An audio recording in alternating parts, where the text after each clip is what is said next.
patrimônio doado em vida ou transferido por meio de herança gera a incidência de um imposto chamado ITCMD, Imposto de Transmissão, Causa, Mortes e Doações. O valor desse imposto varia de estado para estado, mas a alíquota máxima permitida pelo Senado Federal é de 8%. A cobrança desse tributo foi questionada na Justiça pelo estado do Rio Grande do Sul.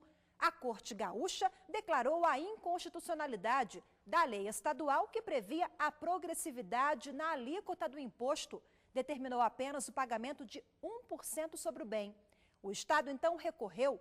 O caso veio parar no Supremo Tribunal Federal e, por unanimidade, os ministros da Corte reconheceram a repercussão geral do tema, que você acompanha a partir de agora no programa Grandes Julgamentos do STF.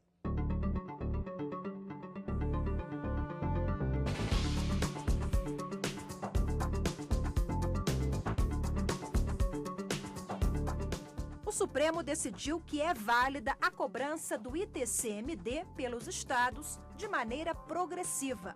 Isso significa que a legislação estadual pode prever alíquotas diferentes em função do valor de venda dos bens ou direitos transmitidos.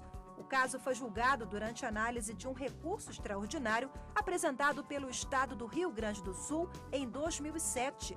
Com os pedidos de vista e as mudanças de ministros na Corte, como aposentadorias ao longo dos anos, o processo foi finalizado no mês de fevereiro do ano passado. O governo questionava a decisão do Judiciário do Estado, que declarou inconstitucional o cálculo do imposto e determinou a alíquota fixa de 1%. O TJ do Rio Grande do Sul entendeu que o cálculo progressivo previsto na lei estadual afronta a Constituição. Mas, de acordo com a maioria formada pelo plenário, esse cálculo é sim permitido. A lei estadual em questão do Rio Grande do Sul, Lei 8.821, de 1989, prevê alíquotas de 1 a 8% sobre o imposto. O ITCMD, o Imposto sobre Transmissão, Causa, Mortes e Doações, é o imposto pago quando um patrimônio é transferido do falecido para os herdeiros, ou nos casos de doações em vida de um bem. Todo cidadão, quando falece, ele deixa herdeiros, via de regra. Em deixando herdeiros, os herdeiros terão, então, de abrir o inventário, ou seja, fazer uma coleta dos direitos e deveres que o falecido deixou. Existindo o cônjuge sobrevivente, ela tem 50%. E os filhos, o restante 5%, que será dividido entre eles. Mas com o advento da Constituição de 88, que estendeu a companheira, companheiro, também um título de herdeira e meieira, que era uma prerrogativa apenas de quem era casado, tem surgido muita controvérsia no judiciário. O advogado explicou ainda que, em relação ao imposto pago para a transferência de bens de alguém que já faleceu, deve levar em conta o princípio da capacidade contributiva, em que o cidadão deve contribuir sem comprometer a sua própria sobrevivência. Já em relação ao direito à herança, ele esclareceu quem tem direito. Olha, o direito da herança é um direito substantivo. O cidadão tem direito. Quando todos são maiores e capazes, que se busca o cartório, porque a agilidade é maior, não há nenhum problema, porque todos estão de acordo. Mas quando há uma divergência, justamente dizendo, não, eu participo demais, então a questão vai para o judiciário. Quando vai no judiciário, então abre-se o chamado inventário. Então, o juiz nomeia um inventariante, que ele toma conta do universo da herança e dali começa as questões que deverão ser postas para o magistrado e ele dizer o que cabe de quinhão para cada um deles. Perfeito? É realmente uma briga dependendo do quantum do espólio, ela poderá ir até o STJ. Além dos eventuais problemas de um inventário em família, numa segunda etapa deste processo, que é o momento do pagamento do tributo para a transferência de um bem, a polêmica existia no âmbito dos estados. Isso porque, em alguns estados da federação, era calculada uma alíquota fixa. Já em outros, o valor do tributo era feito de forma progressiva, ou seja, variava de acordo com o patrimônio que era transferido. Com a decisão do Supremo Tribunal Federal, o tema foi pacificado em todo o país. Foram 9-2. A Corte reconheceu o imposto progressivo e proveu o recurso do Estado do Rio Grande do Sul. O mesmo entendimento foi aplicado a outros 9 recursos extraordinários, todos de autoria do Estado. Para o vice-presidente da Comissão de Direito Tributário da OAB do Distrito Federal, a decisão do STF coloca o ponto final na discussão.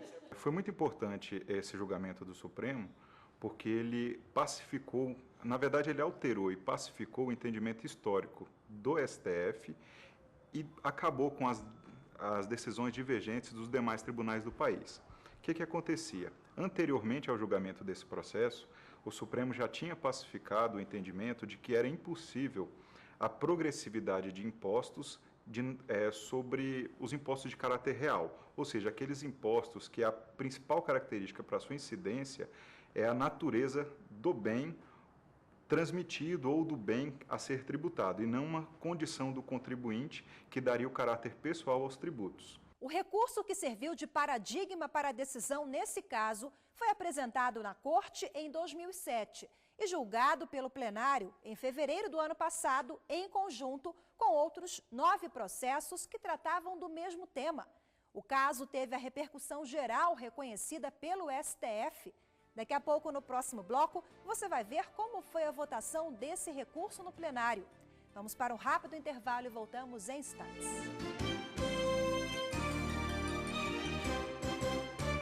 Você acompanha no programa de hoje a decisão do plenário do Supremo durante a análise de um recurso extraordinário que discutiu a progressividade da cobrança do imposto devido na transferência de um bem doado em vida ou de um patrimônio deixado por herança.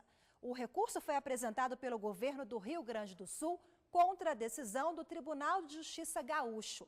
A Suprema Corte entendeu que a cobrança progressiva desse tributo está de acordo com a Constituição Federal. O recurso extraordinário, julgado em conjunto com outros 9 processos, começou a ser analisado pelo Supremo em 2008. O relator foi o ministro Ricardo Lewandowski. Ele entendeu que a cobrança do imposto, conforme a lei gaúcha, é inconstitucional. Para ele, somente a Constituição pode autorizar outras hipóteses de tributação progressiva de imposto. O fato de a Constituição estabelecer no artigo 155, parágrafo 1º, 4, que imposto sobre a transmissão, causa-morte e doações, entre aspas, terá suas alíquotas máximas fixadas pelo Senado Federal, não autoriza a interpretação segundo a qual o Constituinte teria admitido a fixação de mais de uma alíquota para o tributo em questão, em conformidade com o sistema progressivo. O que se pretendeu com esse dispositivo foi permitir o estabelecimento de um teto uniforme para as alíquotas, válido para todos os entes federados, objetivando ainda que elas não assumam caráter confiscatório. Assente-se, de passagem, que o Senado Federal excedeu a competência que lhe foi conferida pelo Constituinte quando autorizou, por meio da Resolução 9 de 1992, mais especificamente em seu artigo 2º, o legislador estadual a fixar alíquotas progressivas em função do quinhão efetivamente recebido por cada herdeiro. A intervenção do Estado no domínio econômico por meio da extrafiscalidade, com o objetivo de redistribuir a riqueza das pessoas em uma estrutura federal como a nossa, somente pode ser levada a efeito pela União, exatamente para evitar a ocorrência de graves distorções do plano nacional. O ministro Marco Aurélio foi o único que acompanhou o voto do relator do recurso contra a progressividade. Não vejo incompatibilidade entre o referido dispositivo e a aplicação da técnica da progressividade aos impostos reais, com vistas à realização da justiça tributária. A questão precisa ser analisada sob o ângulo da capacidade contributiva, fundamento último da tributação. Segundo o citado princípio, deve contribuir para a manutenção do Estado aqueles cidadãos que puderem fazê-lo, na medida dessa capacidade, sem prejuízo da própria sobrevivência. Para esse tributo, mostra-se necessário algum grau de personalização na progressão das alíquotas. Sem a pessoalidade, haverá inevitavelmente injustiça. O relator do recurso, o ministro Ricardo Lewandowski, e o ministro Marco Aurélio foram os dois únicos que votaram de forma contrária. A grande maioria a favor da progressividade da cobrança no imposto foi formada pelos ministros Menezes Direito, falecido em 2009, Carmen Lúcia, Joaquim Barbosa, Gilmar Mendes, Teori Zavascki e Celso de Mello, além dos ministros já aposentados Eros Grau, Ellen Grace e Carlos Aires Brito. Estamos a lidar com imposição fiscal vetorialmente proporcional aos signos presuntivos de uma personalizada capacidade contributiva, porque somente assim é que se tem isonomia entre os contribuintes. Isonomia que é o próprio norte da ação do sujeito tributante, mesmo quando se trata de impostos reais. Isonomia também na atividade estatal de bem aquilatar a capacidade econômica do contribuinte, trecho do parágrafo 1º do artigo 145 da Constituição. O julgamento foi marcado por vários pedidos de vista. Os ministros Eros Grau, Marco Aurélio e Carlos Aires Brito pediram mais tempo para analisar o processo. Com isso, o recurso que começou a ser julgado pelo plenário em 2008 só foi finalizado em 2013, no ano passado. Todos os impostos estão sujeitos ao princípio da capacidade contributiva, especialmente os diretos, independentemente de sua classificação, como de caráter real ou pessoal. Daí porque dou provimento ao recurso para declarar constitucional o disposto no artigo 18 da Lei 8.821 do Estado do Rio Grande do Sul. Peço vênia ao relator para divergir e também para insistir em que, mas isso é uma coisa muito pessoal minha, em que não me parece possível a Corte considerar o tema, se não desde a perspectiva da constitucionalidade, não sob a perspectiva da razoabilidade ou da proporcionalidade. Porque a progressividade do imposto, em um país que já tem uma carga tributária como a nossa, é sempre benfazeja, porque permite levar em conta, objetivamente, a capacidade contributiva do contribuinte. E esse deve ser o objeto essencial do próprio imposto, do próprio tributo. Não se pode, por isso a Constituição tem diversos dispositivos para proteger o contribuinte contra a exacerbação da carga tributária. Ora, se há a possibilidade de se estabelecer uma progressividade a partir do comando constitucional, de acordo com a natureza do tributo, e no caso este tributo comporta essa interpretação, por que não dá-la? Eu tenho, inclusive, escrito sobre este parágrafo 1º do artigo 145, entendendo que ele é a introdução expressa do princípio da igualdade material tributária, que o Constituinte estabeleceu exatamente para todos os casos em que o Estado, por meio de tributação, venha a intervir no domínio do contribuinte. Por essa razão, eu não vislumbro qualquer inconstitucionalidade na situação aqui posta. A técnica da progressividade é um instrumento por excelência para a aferição da capacidade contributiva.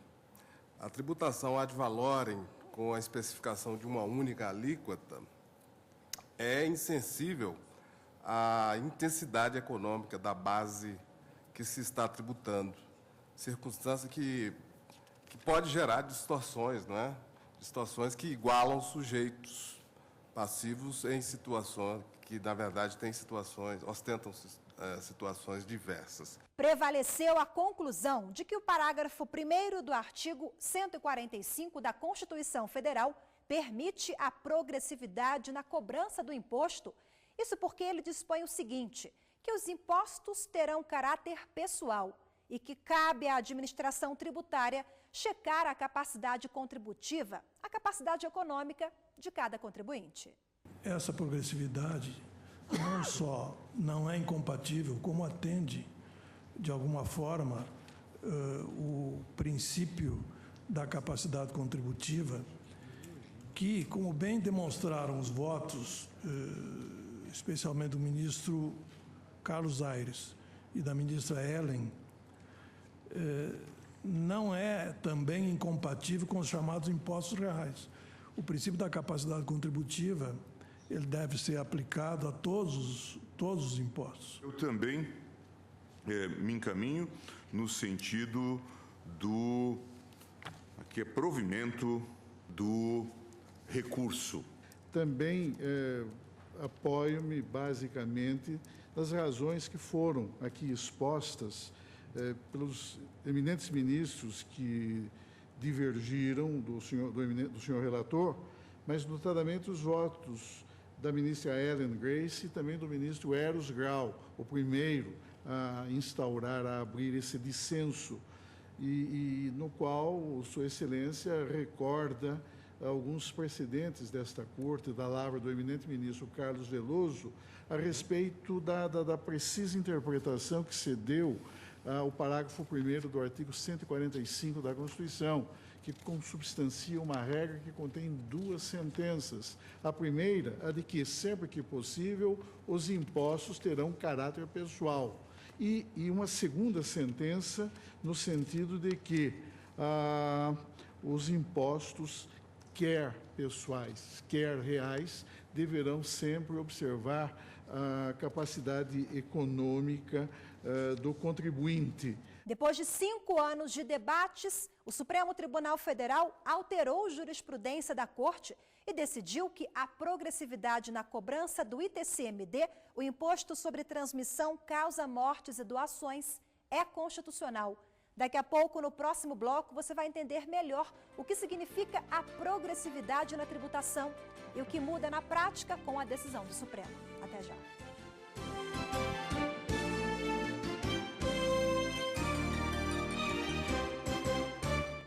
A progressividade na cobrança de um imposto pago durante a transferência de um bem deixado pelo falecido aos herdeiros ou no caso de doações em vida de um patrimônio. Esse assunto, julgado pelo plenário do Supremo no ano passado, teve a repercussão geral reconhecida pela Corte e é o tema do programa de hoje.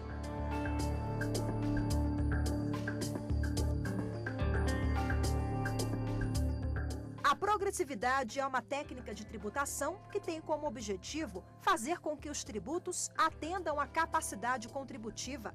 Na prática, a progressividade funciona da seguinte forma: a lei prevê alíquotas variadas para o imposto e o aumento dessas alíquotas ocorre na medida em que se aumenta a base de cálculo.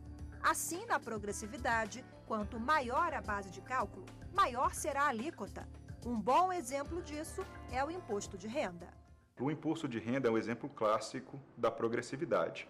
Dependendo do valor recebido pelo contribuinte, ele vai ser enquadrado em uma das alíquotas do tributo. Então, as pessoas que recebem até certa faixa de renda, inclusive não são tributadas, outros vão ser tributados a alíquota de 7,5%, de 15%, de 22,5% e 27,5%.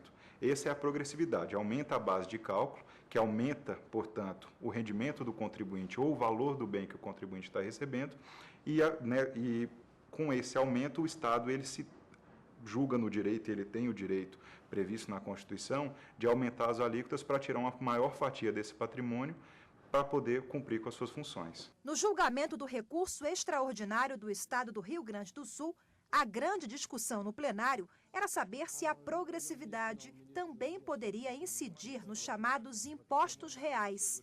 Por 9 votos a 2, a Corte entendeu que no caso do Imposto sobre Transmissão, Causa, Mortes e Doações, a progressão e está de acordo com a Constituição Federal. O imposto de transmissão causa-mortes tem diferença, segundo penso, ministro Marco Aurélio, em relação ao outro imposto de transmissão inter-vivos, na medida em que, neste imposto que estamos tratando, se considera sempre uma transmissão a título gratuito. Necessariamente há um engrandecimento do patrimônio do recipiente, ou da doação, ou da herança. Enquanto que no imposto inter-vivos há uma onerosidade, pode haver, geralmente ela é pesada, ou seja, adquire-se o bem imóvel, mas em contrapartida adquire-se também a obrigação de pagamento de um financiamento, por exemplo. De modo que eu não vejo a necessária identificação entre os dois casos e, por isso, acompanho a linha da divergência convênia do relator, para considerar adequada aquela progressividade que foi estabelecida pelo Estado do Rio Grande do Sul, muito embora hoje ela já tenha se revertido numa alíquota única. Veja que tem uma particularidade aí. Neste último julgamento, agora do Supremo, que adveio de um recurso, de um RESP da Corte Gaúcha, a Corte Gaúcha imprimiu o valor, uma cifra de 8%. E, na realidade, a Justiça Gaúcha disse não, de jeito nenhum. Talvez esteja havendo um bis in idem. Vocês não podem dar uma progressão a este imposto. E a Corte Suprema nossa vedou. Disse, não, isto aí vamos continuar, porque na realidade pode se aplicar a progressividade. Isto para a questão do imposto. A decisão do Supremo altera a jurisprudência consolidada da Corte sobre esse assunto. Isso significa que, a partir de agora, cada estado, dependendo do caso concreto, poderá aplicar a alíquota progressiva. Isso significa, na prática, que todos os estados, dentro de sua competência, podem alterar as legislações e consignar que o imposto sobre transmissão e os demais impostos reais que incidem sobre bens sejam progressivos de acordo com os critérios pré-estabelecidos nessa mesma lei. Então, na prática, o Supremo pacificou o entendimento de que é possível a cobrança maior para quem tem bens de maior valor, mesmo esses bens sendo, mesmo esse imposto tendo um caráter real. E o programa de hoje fica por aqui. Se você quer entrar em contato com a nossa produção, anote o nosso endereço, é grandejulgamentos@stf.jus.br. Temos um encontro marcado na semana que vem com mais um tema do seu interesse. Até lá!